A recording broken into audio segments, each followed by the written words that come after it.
Hello! చల్లచల్లని ice cream ఇంట్లోనే తయారు చేసుకొని తింటే చాలా బాగుంటుంది కదా! దీనికోసం హాఫ్ లీటర్ పాలు తీసుకుని స్పూన్ షుగర్ వేసి బాగా మరిగించండి. వెనిలా ఫ్లేవర్ ఉన్న ఐస్ క్రీమ్ పౌడర్ని తీసుకుని పాలల్లో వేసి బాగా కలుపుతూ చిక్కగా అయ్యేంత వరకు కలుపుతూ ఉండాలి. ఇలా చిక్కగా అయ్యాక స్టవ్ ఆఫ్ చేసి చల్లారాక ఒక బౌల్లోకి తీసుకుని అల్యూమినియం కవర్ కానీ లేదా ప్లాస్టిక్ కవర్తో కానీ కవర్ చేసి మూత పెట్టేసి డీప్ ఫ్రిడ్జ్లో ఒక 3 అవర్స్ వరకు ఉంచుకోండి.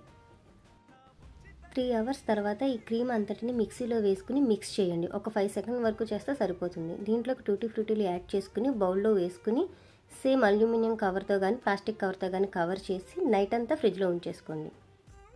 నెక్స్ట్ డే ఓపెన్ చేసి చూస్తే ఇది పర్ఫెక్ట్ ఐస్ క్రీమ్లా ఉంటుంది. ఇందులో నేను టూటీ ఫ్రూటీలు కూడా యాడ్ చేశాను కాబట్టి చాలా కలర్ఫుల్గా కూడా ఉంటుంది.